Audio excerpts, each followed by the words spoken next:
Hey guys, ঘড়ির কাটার প্রায় ভোর 3টে। এখন আমি আছি শিয়ালদা ফেডারেল অ্যাথলেটিক ক্লাবে। এবছর তাদের থিম হলো জার্মানি সুপ্রিম কোর্ট, যার নামটাও প্যান্ডেলের ঠিক সামনে লেখা আছে। তো সামনে দেখছি দুজন ফটো তুলছে, চলো ওদেরকে জিজ্ঞাসা করে দেখি নামটা পড়তে পারে কিনা। হ্যালো দাদা, একটু কথা বলতে পারি?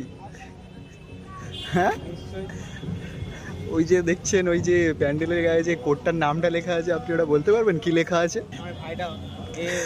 হ্যাঁ, আপনার ভাইকেও ধরবো, আপনি আগে চেষ্টা করুন। এত সহজ বানান। আচ্ছা, তো ইউহি বলে দিন। কি লেখা আছে দাদা একটু বলুন।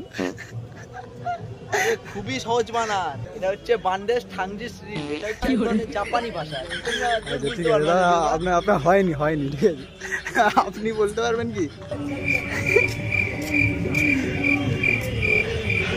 বুঝতেই পারছি সন্দেশ। প্রথম থেকে বলছি আপনাকে, দেখুন। হ্যাঁ হ্যাঁ, দেখে নিন, হ্যাঁ দেখে নিন।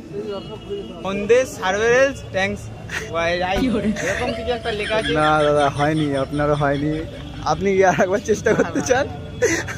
আপনি না, এর বেশি বুঝতে পারছি না, মানে গ্যাপ নেই তো, বোঝা যাচ্ছে না। তো গাইস, এরা তো পারলো না। তোমরা কারা কারা পারবে কমেন্টে জানিও।